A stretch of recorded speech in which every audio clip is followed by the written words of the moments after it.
चलिए, आज मेक्सिको की एक बहुत ही अजीब कहानी समझते हैं। ये एक ऐसी पहेली है जहां एक तरफ मीठे ड्रिंक्स की नदियां बह रही हैं और दूसरी तरफ लोग पीने के पानी के लिए तरस रहे हैं।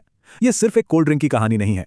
ये प्यास, ताकत और मुनाफे के एक ऐसे खेल की कहानी है जो शायद आपको हैरान कर देगी।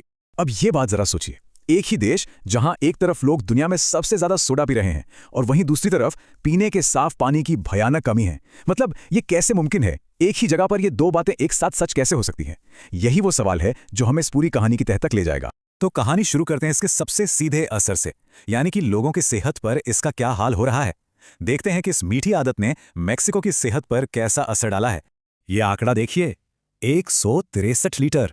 सोच कर देखिए, मेक्सिको में एक आम इंसान एक साल में 163 लीटर सोडा पी जाता है।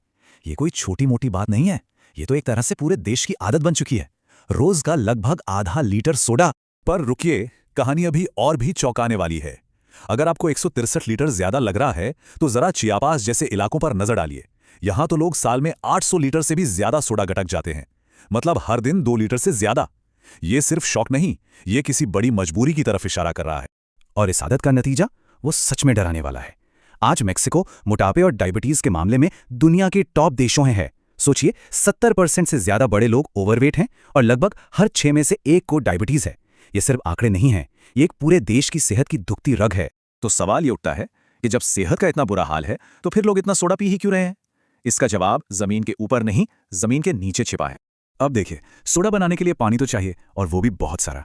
सैन क्रिस्टोबल जैसे शहरों में एक अकेला बॉटलिंग प्लांट हर एक दिन 13 लाख लीटर जमीन का पानी सोख लेता है। और बस यहीं से सोडा की प्यास और लोगों की प्यास के बीच की असली लड़ाई शुरू होती है।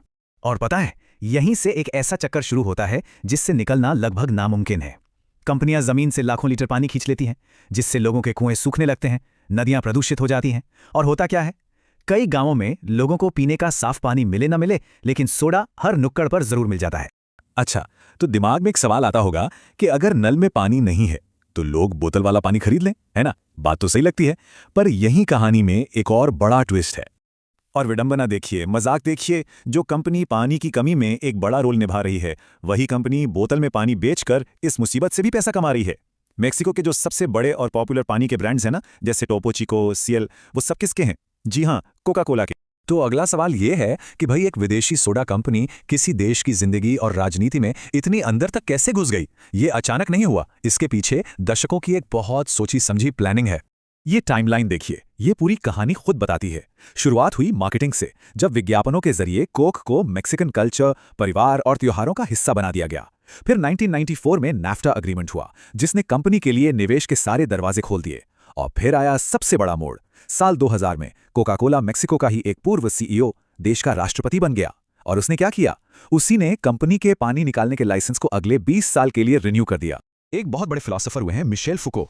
उन्होंने कहा था कि असली ताकत लोगों को जंजीरों में बांधना नहीं है, असली ताकत तो उनकी आदतें बदलने में है, उनके शरीर को कंट्रोल करने में है, और ये तय करने में है कि उनकी खुशी किस चीज में होगी। और मेक्सिको में बिल्कुल यही हुआ। अब हम इस कहानी के उस हिस्से पर आ गए हैं जो शायद सबसे ज्यादा चौंकाने वाला है। यहां सारे तार आपस में ऐसे जुड़ते हैं कि एक हैरान कर देने वाली तस्वीर सामने आती है। इस चीज को समझने के लिए एक कॉन्सेप्ट है, बायोपॉलिटिक्स। सुनने में भारी लगता है, पर मतलब सीधा है। ये एक ऐसी ताकत है जो सीधे सीधे हुक्म नहीं चलाती, बल्कि वो लोगों की जिंदगी को ही कंट्रोल करती है। उनकी आदतें, उनकी सेहत, उनके फैसले, यहां तक कि उनकी बीमारियों को भी मुनाफे का एक जरिया बना लेती है। तो सवाल बिल्कुल सीधा है, इस बीमारी से फायदा किसका हो रहा है? पहला जवाब तो साफ है, मीठे ड्रिंक्स बेचने वाली कंपनी का। पर क्या कहानी बस इतनी ही है? अगर हम कोका कोला में पैसा लगाने वाले सबसे बड़े इन्वेस्टर्स को देखें तो 2 नाम सबसे ऊपर आते हैं, ब्लैक रॉक और द वैनगार्ड ग्रुप। इन दोनों नामों को जरा याद रखिएगा। और आप देखते हैं सिक्के का दूसरा पहलू, जब लोग बीमार पड़ते हैं तो उनके इलाज से पैसा कौन कमाता है? और बस यहीं आके पूरी तस्वीर आईने की तरह साफ हो जाती है। मेक्सिको में जो सबसे बड़ी कंपनियां डायबिटीज की दवाएं बनाती हैं, जैसे एली लिली और नोवो नॉर्डिस्क, जानते हैं उनके सबसे बड़े निवेशक कौन हैं? जी हाँ, वही 2 नाम, ब्लैक रॉक और द वैनगार्ड ग्रुप। तो ये पूरा एक सिस्टम बन गया है, एक लूप जो खुद ब खुद चलता है। स्टेप 1, एक ऐसा प्रोडक्ट बेचो जिससे लोगों को गंभीर बीमारियां हों। स्टेप 2, जब देश में पानी की कमी हो तो उन्हें बॉटल वाला पानी बेचो।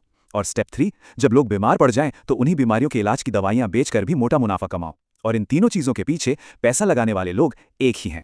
और ये सब हमें एक बहुत ही जरूरी सवाल पर लाकर खड़ा कर देता है, जब समस्या खड़ी करने वाले, उसका दूसरा विकल्प देने वाले और फिर उस समस्या का इलाज करने वाले सब एक ही फाइनेंशियल सिस्टम का हिस्सा हों, तो क्या हमारी आज़ादी, हमारी चॉइस सच में आज़ाद हैं, या हम बस एक बहुत बड़े मुनाफे के खेल में सिर्फ एक मोहरा हैं? इस पर सोचने की ज़रूरत है।